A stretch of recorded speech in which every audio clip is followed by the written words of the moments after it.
Namo tassa bhagavato arahato samma sambuddhassa.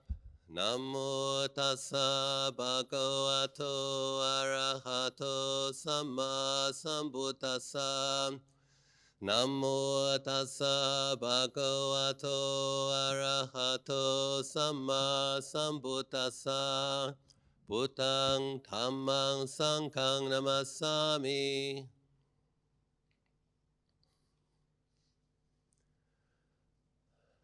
Good morning, everybody. Nice to be here. Many new faces. I've been teaching in Malaysia 7 years, coming down doing a period of teaching, but mostly with same group of people, and beginning to accept invitations to new places. I was explaining to Brother Tan, normally my preference is to teach a 9 or 10 day retreat, because as a meditation monk who lives on a mountain in a remote part of Thailand, what we do is we learn how to focus on a repetitive disciplined meditation and work on that for decades, so that in a way the people that I find easiest for me to teach are people who I can work with in a focused way for a period of time. But since most people these days are quite busy, I've made a personal aspiration or decision to try to develop my abilities as a teacher, to try to help people in a situation that they are in. And so this is one of my attempts. And so Chinese Malaysians, it seems in this age, are quite fortunate in as much as the karmic connections with the various Buddhist traditions.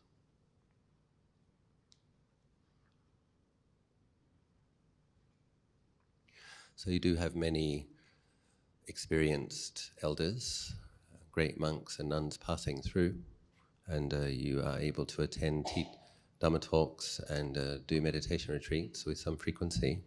So that is clearly your good karma, your good past karmic roots. I was giving some reflection to, I'll refer to what Tanajana Nun teaches. So I think it's probably the case that many people do a retreat and their efforts are more diligent for a period of time. And I remember I did my first retreat when I was 21. It was a Vipassana-style Goenka retreat. After the retreat, I meditated for an hour in the morning and an hour at night for about 2 months, which became an hour a day for the next few months, which became 45 minutes for the next 6 months, which became 20 minutes a day. So does that sound familiar? So I think a challenge that we have is it's very skillful to do a retreat, to become inspired, to see the value of the practice, to experience the value of the practice. That when we really have better mindfulness and some concentration and some wisdom, these spiritual powers, that we suffer less, that we have more clarity.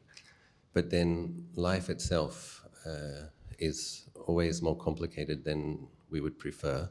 And I think, speaking about your strengths, being in Malaysia, that you can have access to good Dhamma teachings and see good practitioners frequently. I think one of the challenges you have is your working hours. So I think people in Australia, for example, most people would have more set working hours. From what I can tell in Southeast Asia, there's a lot of overtime, there's a lot of working late. And then you also have your family obligations, which is also a lot more than people in the West. Your Cheng Meng, your Chinese New Year, your weddings, graduations, all of that. So in some respects you have less spare time. So what do you do? It's a good question, isn't it? What do we do? What do we do to get more practice, more? So I've been giving some thought to that, and So looking at Lord Buddha's Eightfold Path can be abbreviated as Dana, Sila and Bhavana. Most Malaysians are practicing generosity, those who have faith. Sila can be hard in cities when the general trend is towards less virtue in the world, and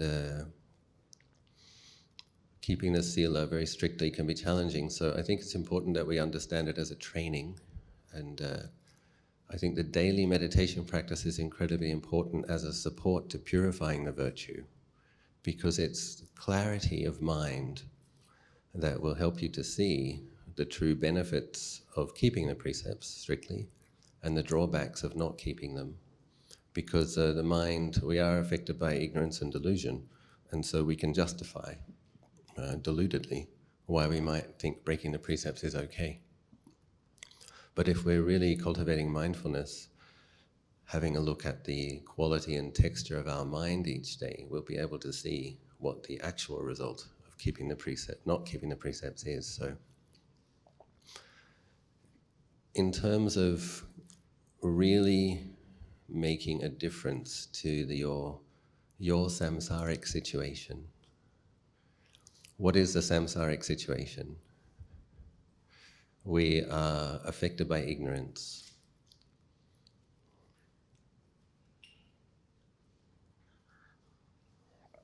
It's good to have a look at some of these basics. We're affected by ignorance. This is actually the root cause of all of our suffering, all of our problems. What is ignorance? Ignorance is not knowing. What is it that we don't know? We don't know the true nature of the way things are. Because we don't know the true nature of conditions, what Lord Buddha calls conditions, we perceive them incorrectly. So that's delusion. Avidya, and then you have moha. Because of delusion, we think we're a self. I think the body and the mind is a self. And because we think it's the body and mind is a self, we have a lot of problems.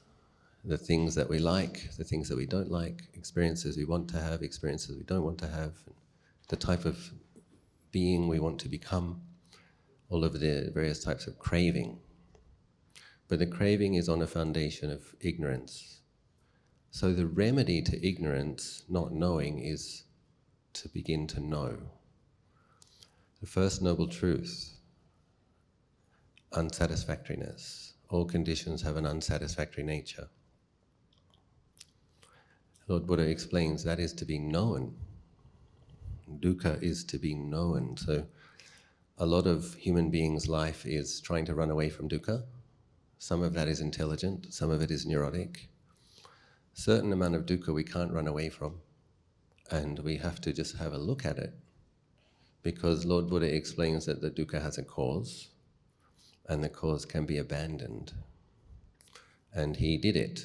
He knew dukkha, he understood the cause, the craving based upon ignorance. He did abandon it. How did he abandon it? He abandoned it by following the Eightfold Path, or this threefold training in Dana, Sila and Bhavana. So basically we need to do practices that are going to increase our mindfulness. What is mindfulness? I mean, it's good to ask these basic questions. What is ignorance? What is delusion? What is mindfulness?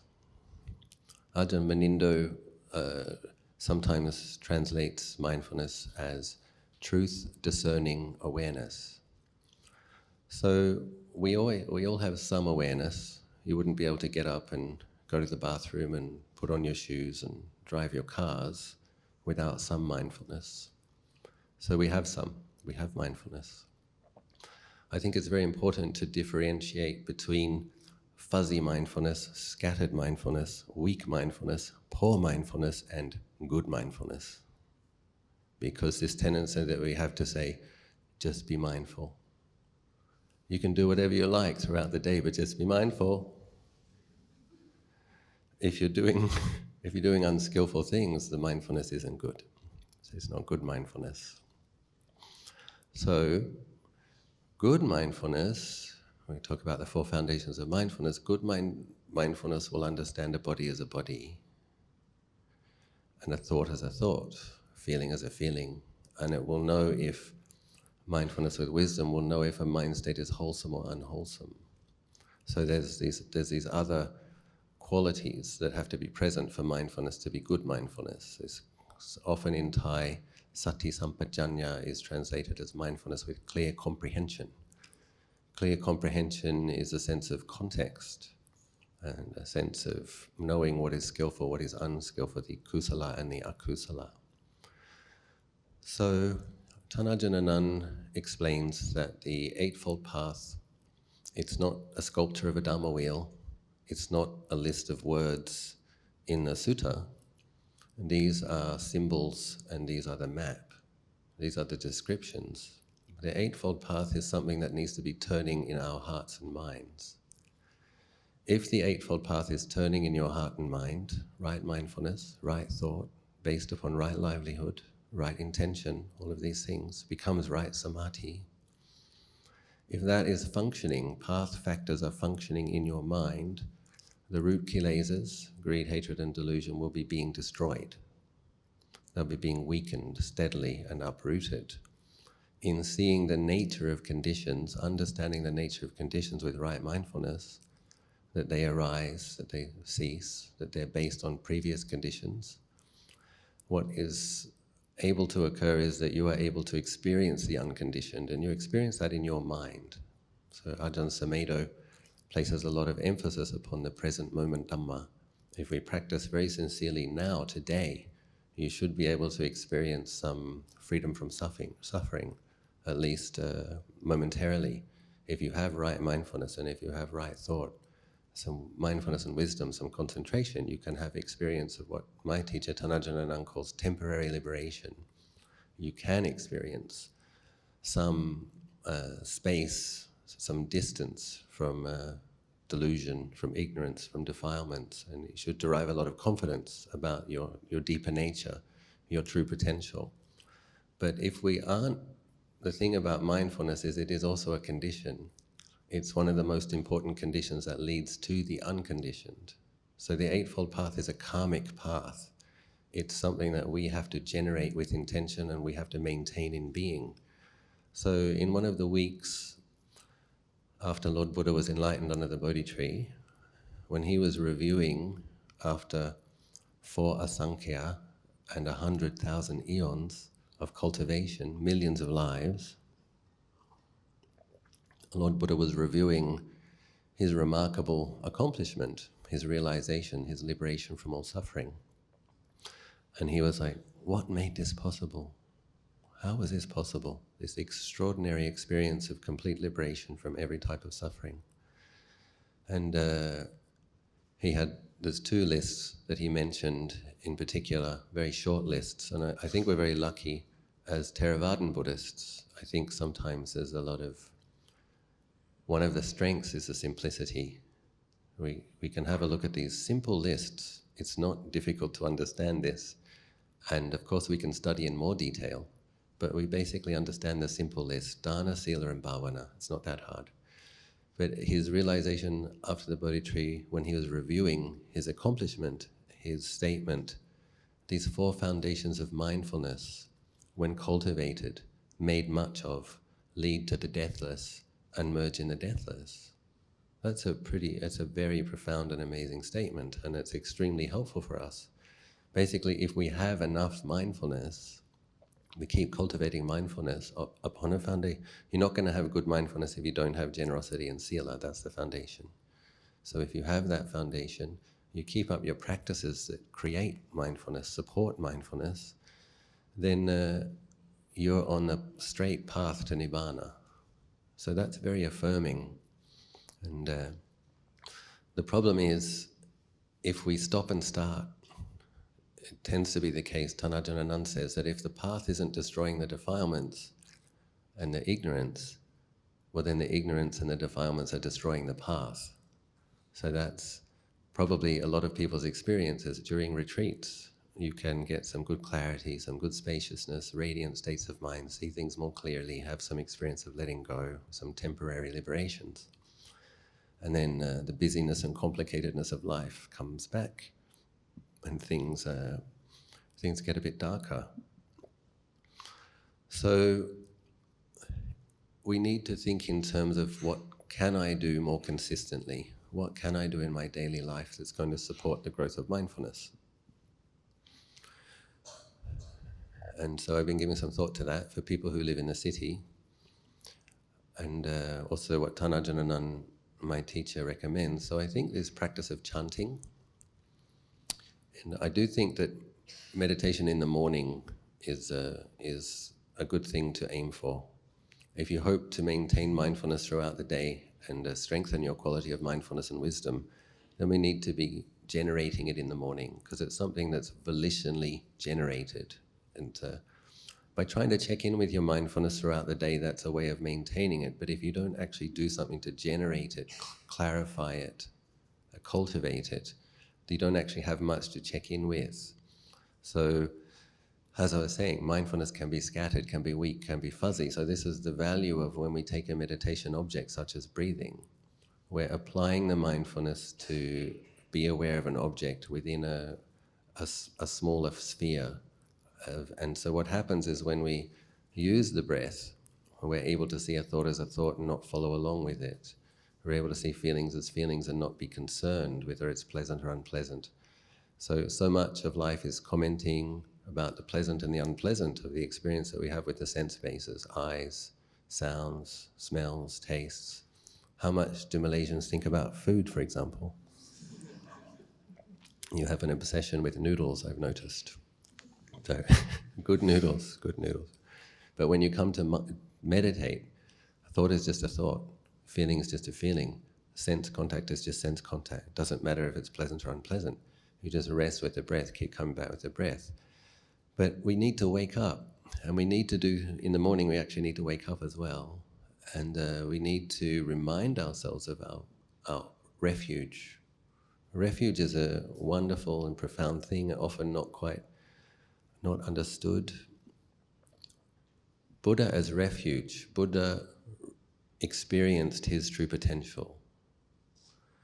When he taught the 5 disciples and Anya Kondanya became the first stream enterer, and then they all became arahants when Lord Buddha taught the Sutra on Not Self, then this is evidence and points to the fact that Lord Buddha didn't just realize his potential, he realized the potential of all human beings. And those 5 disciples proved that.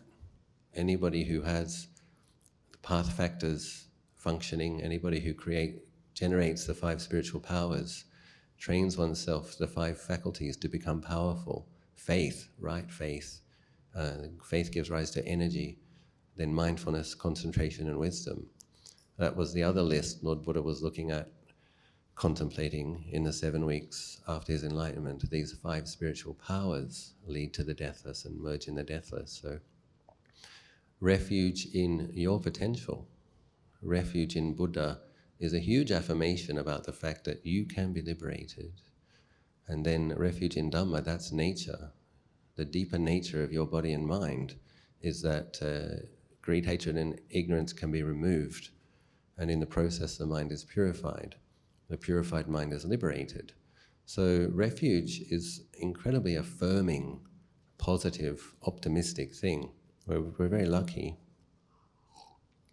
When you think about theistic religions, and this sense that people have of a judgmental God that they have to try and please, and they love him so much and they pray to him and they feel such devotion, and horrible things still keep happening in their life, and they might have to have this experience of pleading with God, I love you so much, why do you keep punishing me? Why don't you help me? It's actually a very painful experience, which we don't have to have. We understand the suffering that we have is a result of the bad karma we made under the influence of greed, hatred, and delusion. We don't have to blame anybody, we don't have to feel sorry for ourselves, but we do have to take responsibility. And we can. Lord Buddha has given us the tools with which we can take responsibility. So, mindfulness, we have to cultivate it. And we have to remind ourselves, I have a better potential than this. This greed, hatred, and delusion, where Ajahn Mahabua talks about the kilesas walking all over your heart, like, dirty boots on a doormat. And he's like trying to get people, put up a fight. Don't put up with this. Don't let these kilesas, stomp all over your heart. Because we have a choice. We can kick the kilesas out. You can have a radiant, clear, bright, beautiful mind. But it takes work. So the daily practice is important, and I do think morning is better. And I do think chanting is very helpful. Energetic, fast, loud chanting. You can't chant loudly, particularly if you do a more complicated chant like one of the suttas, the Dhammacakka Sutta. You can't chant that loudly and quickly for 20 minutes and think about something else. You can't. If you chant it slowly, you probably can. But and softly, you fall asleep halfway. But there are ways to chant. And there are many, many benefits of chanting. Just to consider, people have been chanting these teachings for 2,600 years. The first generations of monks and nuns learnt them by memory. This is a teaching that was handed down to us. You just kind of think of the value of this chant, the Dhammacakka Sutta, for example, or the Metta Sutta, the Sutta on the Highest Blessings, any of these wonderful suttas. And then you think that beings who were liberated contemplating these teachings that did not become arahants and anagamis, millions of beings who were stream enterers and sakadagamis are probably in heaven realms now, experiencing some of their last births. So that's a beautiful reflection. Sometimes we can get depressed, the sasana is degenerating, Actually, the sasana isn't degenerating, people are degenerating. And the sasana is those who practice correctly. There is still some who practice correctly, and that's the true sangha. That can be monks or lay people. And somebody who just wears a robe is not sangha. Lay people who practice diligently. Tanajan Ganha once said, he was a nephew of Lumpur Cha, he said, the true Buddhist religion is mindfulness and wisdom. That's what, so the people who have mindfulness and wisdom in the world, they're the Buddhasasana. And obviously if a monk or nun is practicing well, hopefully they have a lot of mindfulness and wisdom. So chanting, to wake the mind up, to not think about the other stuff that you're going to have to think about once you finish your meditation. Think about your refuge, think about your aspiration, and put it first, because we can't take for granted that Buddhism will still be in the world next life. And a lot of people say, well, okay, I'll be a disciple of Maitreya. I don't think people realize, but Maitreya is coming in a long, long time. Sense of perspective for samsara. Apparently before this eon, there were at least 20 eons with no Buddhas. We had Sikhi and Wesabu Buddha 20 eons before, and then no Buddhas for 20 eons. This is the fortunate eon where we're taught that there will be 5 Buddhas. Shakyamuni Buddha was the 4th, Maitreya is yet to come, but even one eon, such a huge amount of time. In one prophecy that I read, written in Burma, a commentarial prophecy, their estimation of when Maitreya would come was in 300 million years. I don't think they were exaggerating. It might have been an underestimation. If what our Buddha said about Maitreya, he said human beings will have a lifespan of 80,000 years at that time. And there'll be no wars, no disease. The only disease in the time of Maitreya will be aging and death. So that doesn't look like our world now.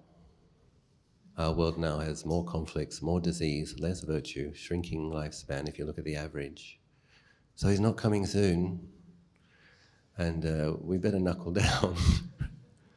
And the thing is, to be born in the time of Maitreya, you're going to have enormous merits. And you think about what kind of merit do you think you would need to have to be born in a world where there's no disease, no prejudice, no bigotry, and human beings have a lifespan of 80,000 years, and you get to hang out with Maitreya Buddha. That's a pretty significant amount of merit you're going to need. And in the between this life and when Maitreya Buddha comes, what are the chances that you might make some bad karma?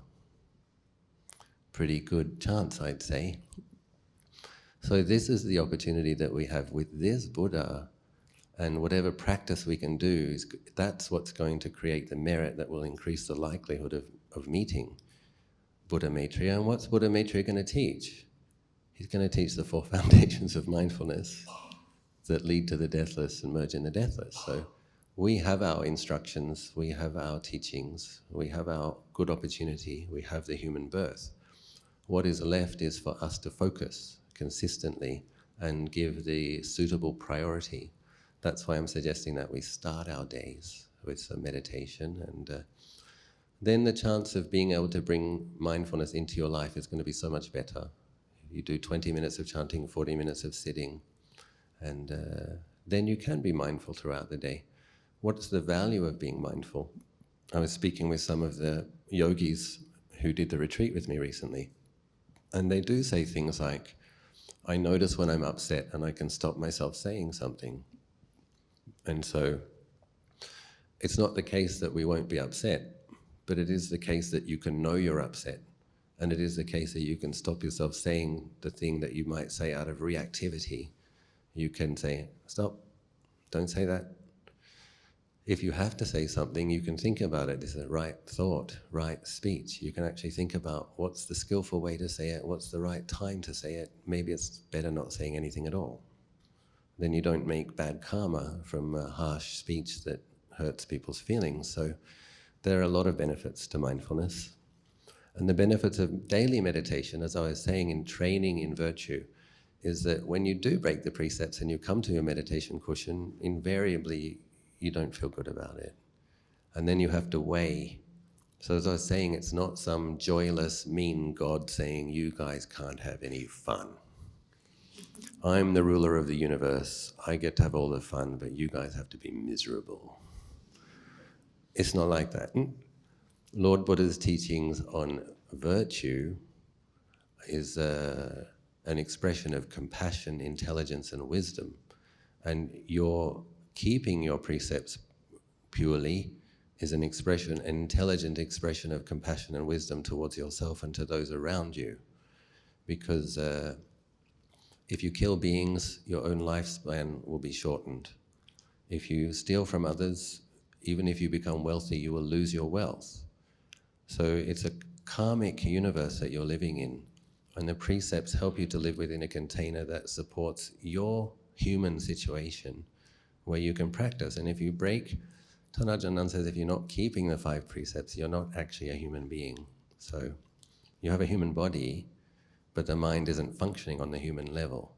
So 5 precepts is preserving and maintaining your humanity, and Lord Buddha's teachings lead to heaven and beyond.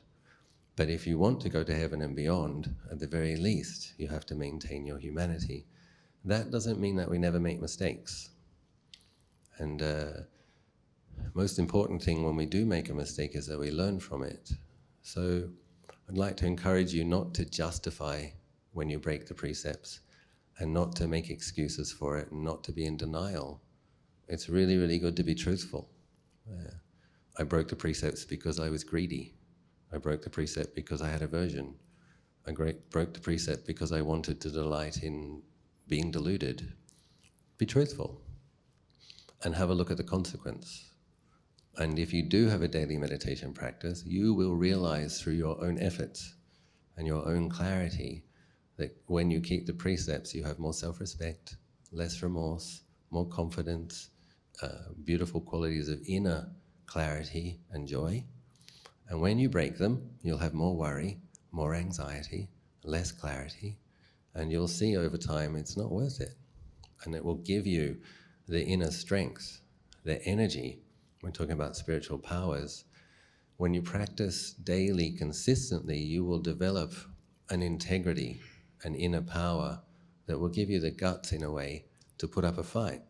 And you'll have the confidence in the value of it. So if your friends say, come on, just one drink, you'll be more, you'll be willing to put up with being teased and ridiculed because you know you have something better. It's like, no, I don't need the drink. Go ahead and tease me. I'm taking care of my true humanity because I'm aspiring to go to heaven and beyond.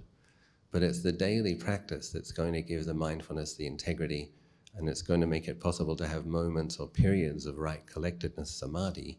It's going to give you steady strength of heart and courage to protect your potential, cultivate your potential, and realize your potential. But it is a path that we have to cultivate. Lord Buddha points the way. Nobody can do it for us. So, with the chanting, it's good if we enjoy it, if it becomes something we enjoy. So, there's a lot of chanting. You can have a look at, of all the chants, what chants do you like? Some people like to chant the paritas. Some people like to do the morning or evening chanting. Some people like to chant suttas. I recommend changing it. Like, for example, at my monastery, sometimes we do the full evening chanting, sometimes we do the Dhammacakka Sutta, sometimes we do the paritas, sometimes we do the funeral chanting, which is the Abhidhamma lists. If you have a bit of variety and you study the meanings of the suttas, after some time if you read in English the Dhammacakka Sutta once a week and you chant it twice a week, after a couple of months you will know while you're chanting it in Pali, I'm chanting the first noble truth, I'm chanting the second noble truth, I'm chanting the third noble truth, and you will know. Buddha says dukkha is to be known. The cause of dukkha is to be abandoned. The cause of dukkha is abandoned. The path is to be cultivated. You will know as you're chanting these things, these wonderful affirming verses about Lord Buddha's teachings and path. But it's one of the, it's like treasure, a rough diamond. It needs to be cut and it needs to be polished, and then you will see the value and the beauty. Chanting practice can be something that becomes a true treasure in your life. And think about when we get older. Recently, my second monk had a cranial bleeding inside his brain, and we didn't know what the problem was because apparently he hit his head 6 months ago, and memory was getting worse and worse, and we thought we better get a scan, and it turns out that there was a blood clot, and as it was hardening, it was pressing against the brain, and his memory, it was affecting his memory. So I had to drill a hole in the skull, let the blood out. And so he told me that waking up in the HDU, High Dependency Unit, that he was chanting the Metta Sutta. Wow, that's great. So obviously his memory came back, thank goodness, as soon as the pressure of the blood was released. I was talking to the doctor on the phone, and he said, yeah, Ajahn, this kind of thing, it's not that dangerous. All we do is drill a hole in the skull. He said, the blood will rush out like lava from a volcano, and then tomorrow he'll be fine. I'm like, are you sure? Well, normally like that, some risk, but normally like that, okay. So when I saw him before he went in for the surgery, he didn't really know who he was or where he was.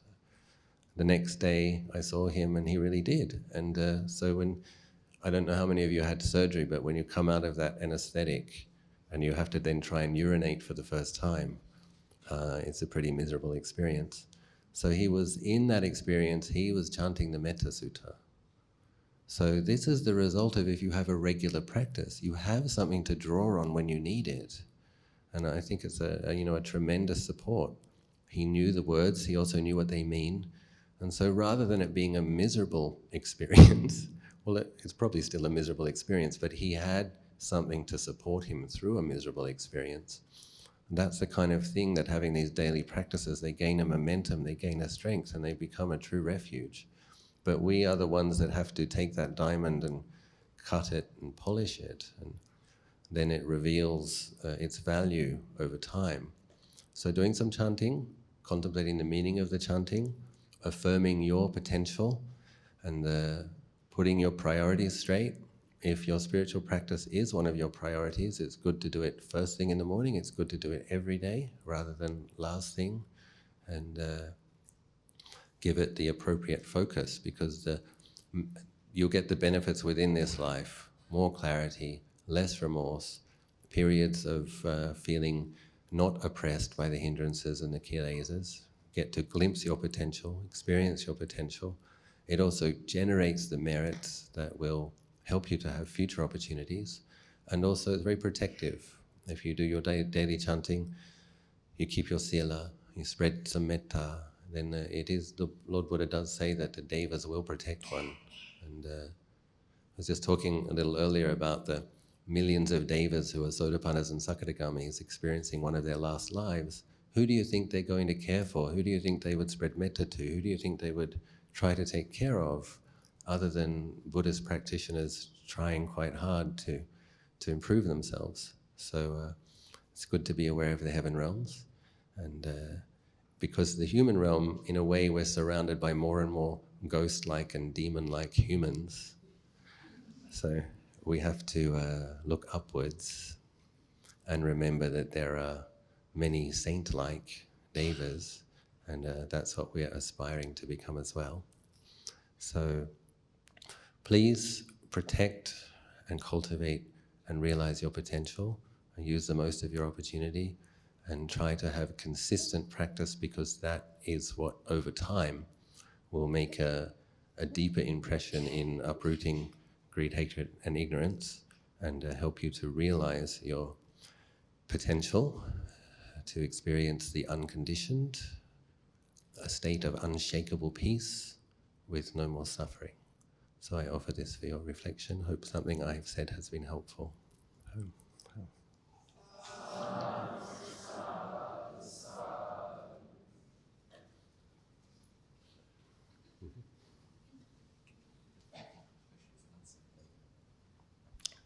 Okay, we will open to the floor for questions. Any brothers and sisters have any questions, just raise your hand and we'll bring the mic to you.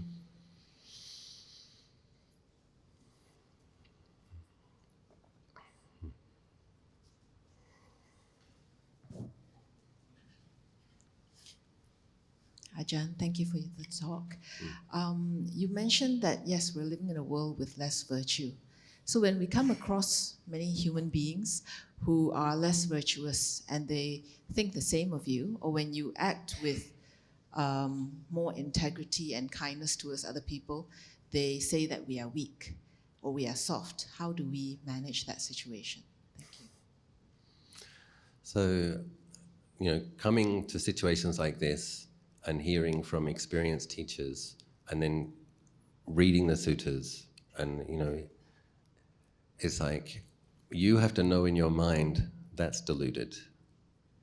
But you don't necessarily say it, because you might not get a good reaction. But you can have a quiet confidence. One woman yesterday asked me, she had a 12-year-old son who gets bullied. And she said, "What would you do?" And I say, well, on one level, you don't say anything, it's the best response, but it doesn't feel strong. So I told her to take him, and he used to learn karate when he was 4.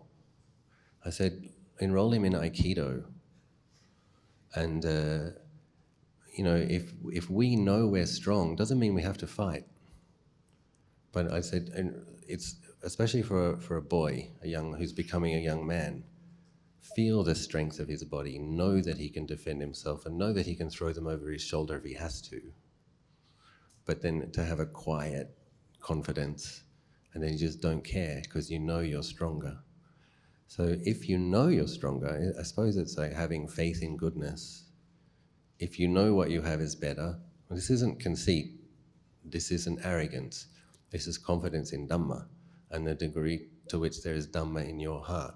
If you know virtue is stronger, if you know that having a refuge and taking care of your refuge is superior, then it's just like a bunch of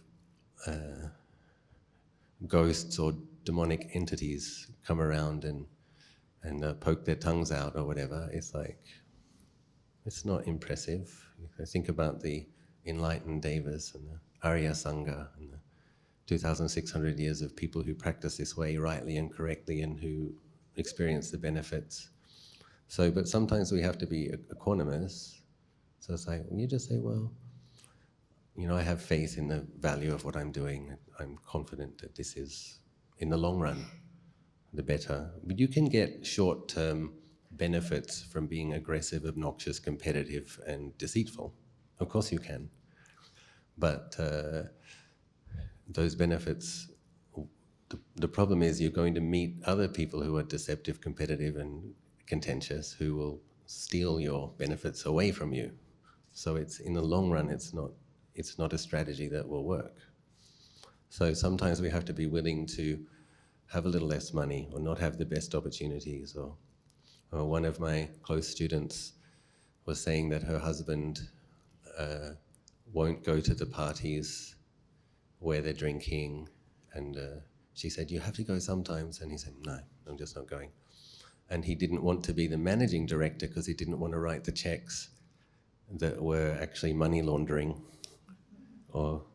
and so he said, "No, I'm not doing that." And the student was saying, "So we don't have the big house, we don't have the German car, we have a terrace house, we have a Japanese car, but we have self-respect." How valuable is that when you put your head down on your pillow at night? Your house is good enough, your car is good enough, and you respect yourself. You've got the big house, the big garden, and the German car, and you know you're dishonest. It's not going to be very comfortable. So I think this is, you have to think of Aikido moves. You let them trip over their own greed, hatred, and delusion, and you quietly keep your sila, samadhi, panya.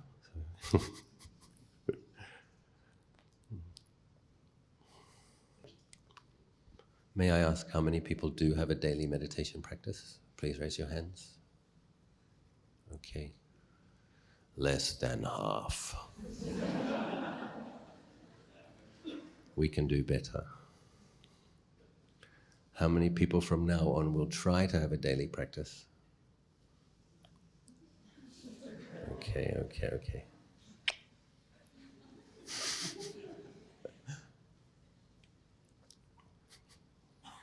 Good morning, Ajahn. Can Ajahn elaborate more on the experience of being mindful? Sorry, can't hear you. Yeah. Can Ajahn elaborate more on the experience of being mindful? What was happening in the mind at the moment? Right. Yes. So if mindfulness is good, the way I experience it is as more of a sense of space. It's more of a sense of space in the mind. And so when the words come to the ear and go to the heart, then you'll notice a feeling of an unpleasant feeling. If it's words that you don't like, you actually notice the unpleasant feeling, and then the reaction can start to come. And you'll know if it's a skillful or unskillful reaction. With the more spaciousness and clarity in the mind, it gives you some choice. Sometimes it might just be a couple of seconds, but if mindfulness is poor, you're already speaking before you notice the irritation. It's just coming out like that. Why do you always do like this? How many times have I told you? And then halfway through, I wish I didn't say that. But when mindfulness is good, it's like, oh, there it is again. Oh, about to say something. And you can just say, stop. And it doesn't mean necessarily that you won't say something, but you can then ask yourself, is this the right time? What's the right way to say it? Is there any point even saying it? So I used to argue with my parents a lot. They had very bad politics. And when I came to Thailand, first time I stayed for 9 months and I did 5 meditation retreats and I became a Buddhist. And I went back and I didn't argue with them. And it wasn't that they didn't have bad politics, that politics were as bad as before. But there was enough wisdom to understand that they're probably not going to change. There's no point arguing with them. And they were so impressed. My mother, she said, if you want to be a monk, you have my blessing.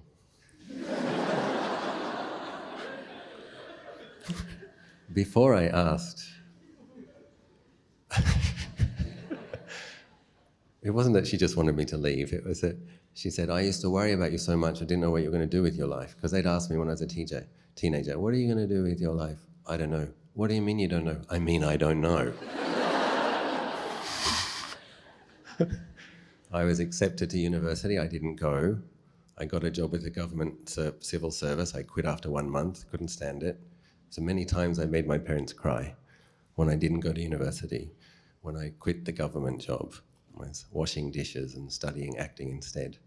What are you going to do with your life? I don't know. So she said, I was so worried about you, but I knew you'd find your place. And this is what feels right. You've found something. So just not arguing with them, they develop more respect. But it was because there was enough clarity and enough wisdom, I could say to myself, don't go there. It's not going to help anything. Just, I'm getting upset. They're going to stay the people they are. And but that was the result of daily meditation for nine months. There's enough clarity to be almost like a completely different person, but actually still having the same reactions. But not, the reaction doesn't completely fill the mind, and you have a choice whether you express it in speech and actions or not. So that's also one of the value of the daily practice, is that it gives you a lot more choice, a lot more space, a lot more coolness. So, yeah. Same with pain. Patiently enduring with pain in daily meditation practice has great benefits that you wouldn't even imagine. You just kind of think, I thought meditation was supposed to be peaceful. Every time I sit, it's just pain.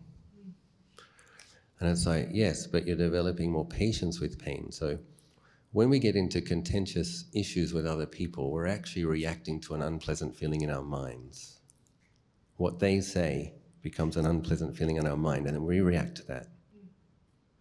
But if you are capable of being patiently enduring and being patient with an unpleasant feeling, you don't have to.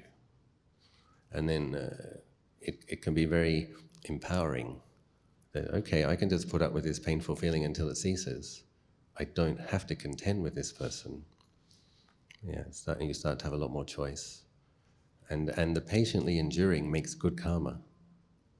When you're doing your mental cultivation, patiently enduring with a painful feeling, spreading loving kindness to yourself, all of that is actually producing merit. Because the merit that comes from mental cultivation is superior. And rather than blindly reacting and making more bad karma, well, the more contentious we are with contentious people, in our future we have more of them, kind of multiplying like a virus. But the more you cultivate patience, forgiveness, loving kindness, the more you're going to meet people with those qualities in the future. So, yeah.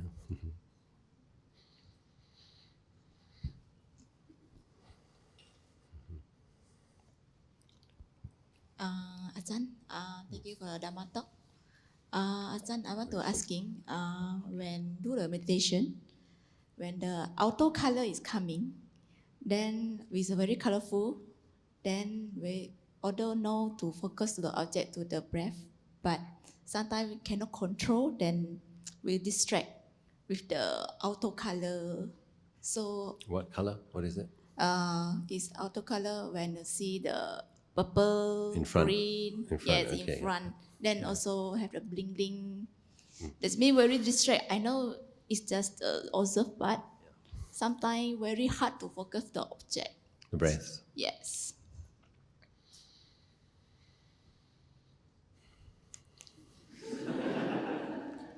So you have to set the intention at the very beginning of the sit before the colors come up. No, during the meditation, I don't set any.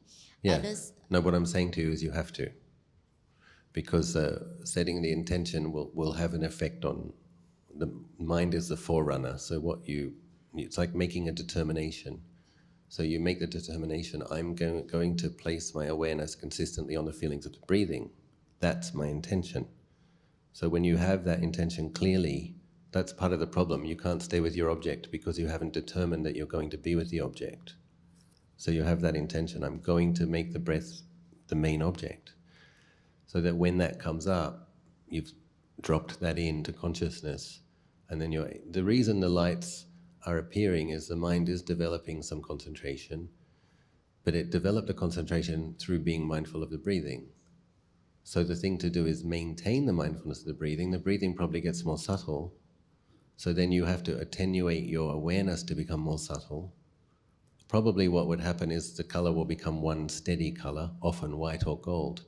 Even then you don't give the attention to the light. You keep giving the attention to the breathing. At some point it might seem like the breathing stops. The breathing doesn't stop, but the mind is turning inwards away from its awareness of the breathing. The mind is coming into mind, and you're actually seeing the radiance of mind. But you have to take it to that point where the breathing seems to stop and the color becomes a stable one color. But even then, you're not trying to focus on the color. Then you just take the peacefulness as your object. But it is a good sign. But when it comes to the experiences of rapture and these kind of nimittas, they call them in Thai, that it's important not to become fascinated or distracted. You actually continue to stay with the meditation object that brought you to that point, and you go deeper. So, yeah.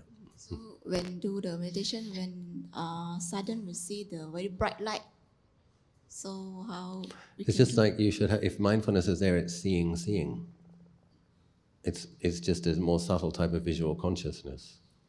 So it's like some people hear things, some people have very quite amazing visions, but it's actually just mindfully aware of seeing, giving the attention to the feelings of the breathing.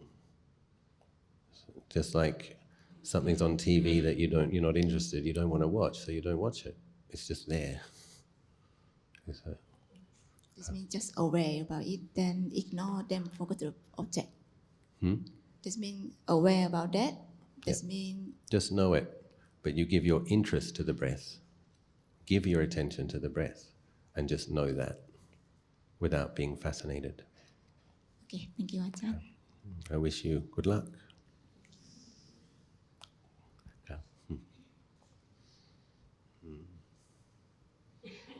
Ajahn, can I ask a question? Ajahn, can you share with us how to deal with remorse? No, throughout our life, probably we have done a lot of things unmindfully, unskillfully as well. Then now we come to learn about Dhamma, then we have a lot of regrets and remorse. So probably Ajahn can give us some advice. So who doesn't have regrets? Is there anyone in the room with no regrets? Did anybody not make some mistakes? Come on, even one person? Is there one person didn't make any mistakes? One person without regrets? Isn't that interesting? Not one person who didn't make mistakes or regrets. Me too. I have some regrets. So I think we have to respect the power of greed, hatred, and delusion. And we have to be humbled by the forces that we're up against. And then we have to have compassion. But it's important that you understand that I made these mistakes because I didn't know better. Even if on one level you know better, if you made the mistake, it meant that you didn't deeply, truly know better. The kilesas were still more powerful than the mindfulness and wisdom. So we have to have compassion for that. And you're already going to have to experience the karma of having made mistakes and done unskillful things, so that's enough. You don't need to add self-flagellation to the experience. So probably you have to forgive yourself. So it's like, and you just say to yourself, okay, I was acting under the influence of ignorance, I didn't know better, I made some mistakes, I forgive myself. And then we can do things like you make compensatory gestures, so you do good things, consciously do good things. So if we were mean and stingy, we go out of our way to be generous and kind. And if we told lies, we can do things like print Dhamma books or support websites, or we can spread truth. You can kind of try to make up for it. But not because you feel guilty, just because you understand that that was unskillful. I want to consciously develop the skillful. After a period of time, when you've done so many good, skillful things, it's more balanced. It's like you don't focus on just the mistakes you made. So, yeah. Yeah.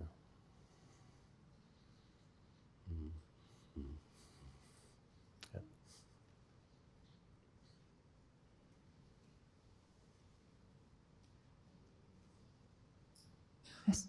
Thank you, Ajahn. I have a question. I understand that the practice of the monastics, you sleep little, but for laity, we don't sleep enough, you get tired, you get sick. So what are the reflections or motivating factors for us to get up that bit earlier in the morning? And my struggle is with sleep. Sometimes I want to wake up to sit, but then, succumb to sleep again. I don't think the issue is getting up earlier, the issue is going to bed earlier.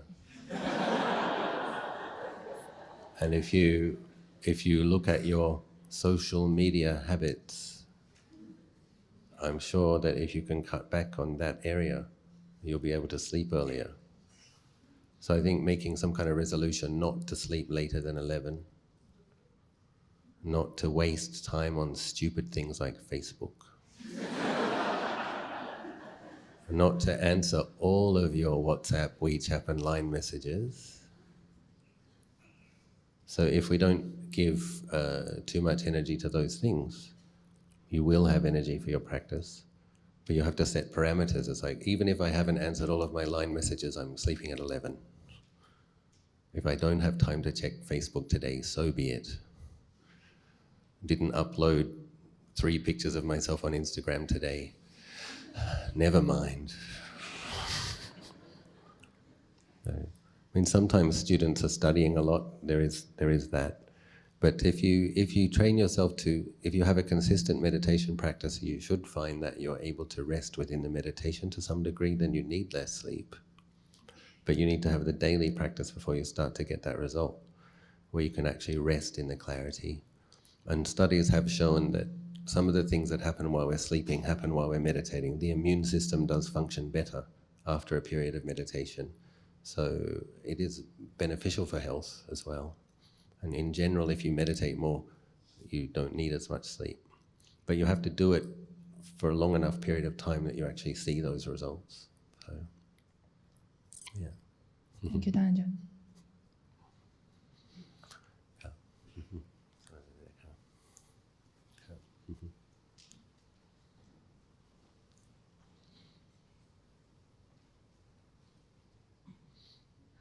Ajahn, just now you mentioned about speech, skillful speech. So what I encounter is that sometimes, people invite you to go somewhere but you can't tell them why you can't go because it may offend them. So you have to tell white lies. No, you can be creative with the truth. This is something that I learned in Thailand, because Australians are very straightforward, and they'll just tell you why they're doing something or why they're not doing something. But Thai people will tell you the part of the truth that they think you need to know. It's not tell the truth, the whole truth, and nothing but the truth. It's tell the part of the truth that is convenient and the least embarrassing. So sometimes if I'm receiving guests and it's going on too long, I sometimes say, "Excuse me, I have an important appointment." My important appointment is with my walking meditation path.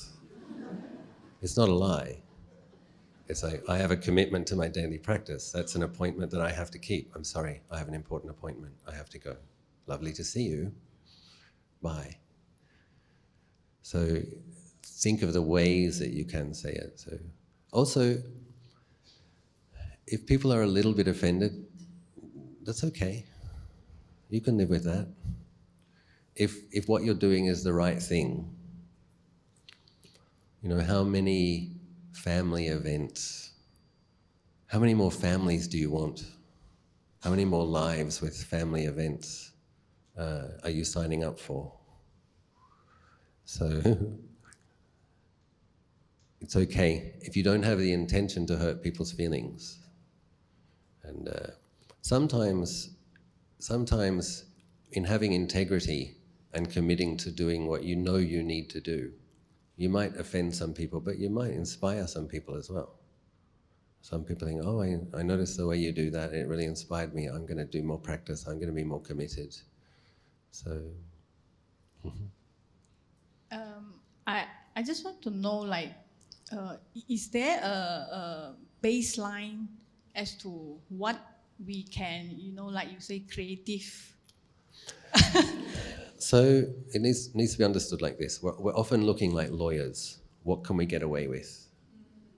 What you need to do is understand that Dhamma is truth. The way that you're going to liberate your mind from suffering is penetrative insight into ultimate truth of the way things are. So whatever karma you make with deception is a step in the opposite direction. So if you know that Satya Barami, truthfulness Barami, is an important factor, right speech, part of what's going to liberate you, then you don't want to make karma with deception, as little as possible. I tend to be brutally honest, and I have been since childhood, can't help it really, and got me in a lot of trouble. But it also got me to Buddhist training, and it got me to be a monk, and it got me to meet arahants, So there's a certain value in having unflinching, uncompromising, tell it like it is. Because I also wanted to know it like it is. What's the truth? What's the real truth?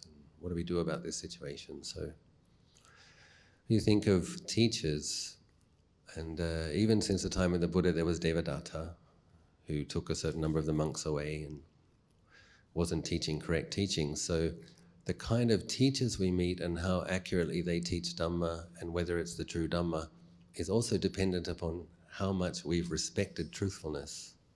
So the degree to which you make karma with deception, in the future you might meet teachers who don't teach correctly. You might get a deceptive Dhamma. This is very scary. So if you want to meet the true Dhamma and you want to realize the true Dhamma, we have to make strenuous efforts at truthfulness. And we have to be very careful not to make karma that might manifest as us being deceived or deluded. So be courageous, just tell it like it is. I'm not going because I don't want to go. I'm going to meditate. It's okay. I think it's okay. I don't have a Chinese family, so yeah. Okay. Okay.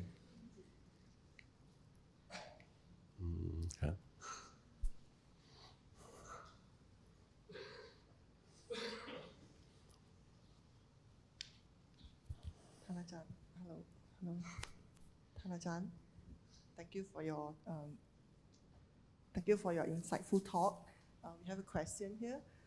When we see the default qualities of the mind, usually what happens is that we will use that and view that as self, and associate that with our own character.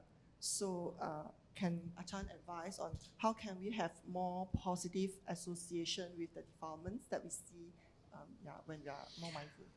Thank you. So again, I think meditation plays an important role, because if you meditate enough, when the defiling qualities are in the mind, we have to train ourselves to notice when that ceases.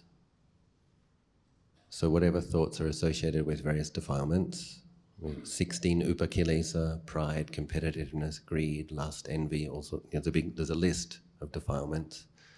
All of them arise, stay for some time and cease.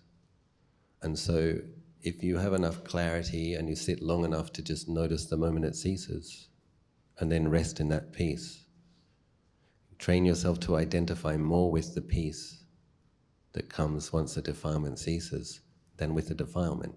It's one of the benefits of practice, is you know you're not that. You know it's better than that.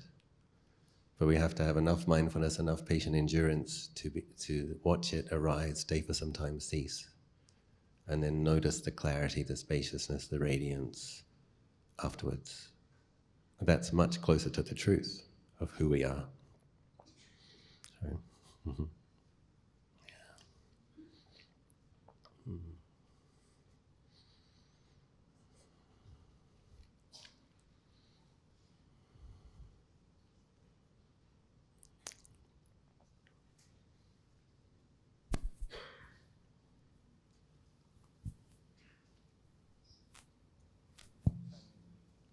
morning, Ajahn.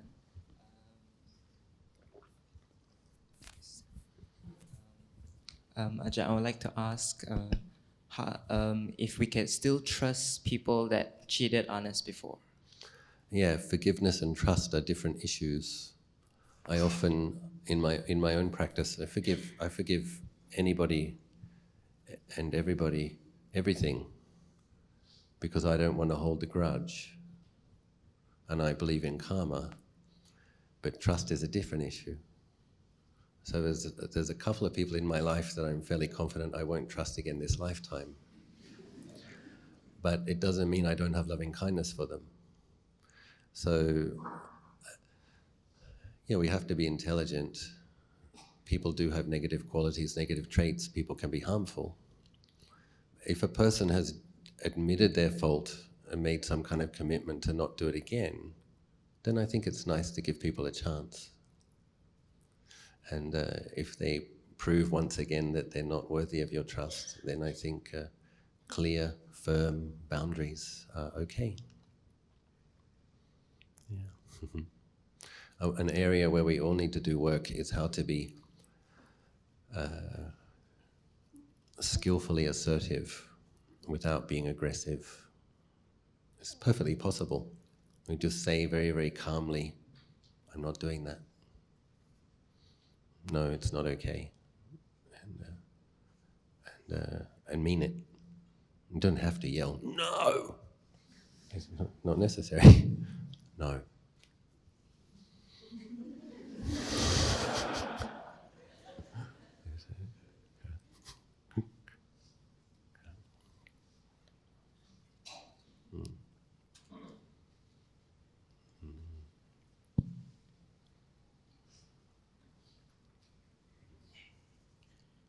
Skyoto Ajahn. Just now you touched a bit about chanting, which is interesting to me. Do you consider chanting as a form of meditation? Mm-hmm. Because Thai tradition, you also use the Buddha. I think that's a kind of chanting. But what are kind of attainments you can achieve by doing and practicing chanting? I think you could develop it to the state of Upajjhara Samadhi. So suppose I can chant the Dhammacakka Sutta by memory. I can chant the Parittas by memory. I can probably chant 2 hours without looking at a book, which is, you should expect that after being a monk for 20 years. So when I'm chanting, that's right recollection, that's mindfulness. And if you chant with a sense of loving devotion towards the Buddha, it's a Buddhanusati, it's a samatha practice, and you can have almost jhana. But then it's a great preparation. So if you chant for half an hour with faith, love, devotion, then afterwards the mind can become very peaceful. You've already pacified the hindrances to a significant degree, so that when you come to turn the awareness to the breathing, there's already a certain amount of clarity and collectedness that's willing to be with the breath. So that's why I think chanting is so helpful, because, as I was saying, if you chant loudly, energetically, quickly, a text which is a little bit complicated, you can't really be thinking about what you did during the day, or who upset you, who didn't do what you wanted them to do. And by the end of half an hour, it's like, it's a completely different mind to the one before you started chanting. So it's, but yes, the mind can become very peaceful. And particularly in the Mahayana tradition, some of their pujas are going for 3 hours. 3 hours of chanting, and I'm sure they're getting quite peaceful mind states. When you really take it on as a practice, but it's like anything. You have to give good energy to it and devotion to it, and then you'll see the real benefits from it. So, yeah. Mm-hmm. Okay, we will take the last questions.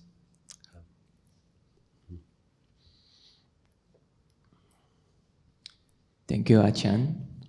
I would like to ask the questions in regards to, we always say that we associate with the wise to learn the Dhamma, but what happens when we face seniors who actually have a lot of knowledge in Dhamma, but does not practice in actions? Yeah.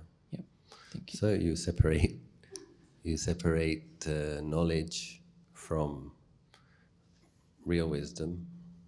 Knowledge is, There's three ways Lord Buddha explains that we develop wisdom.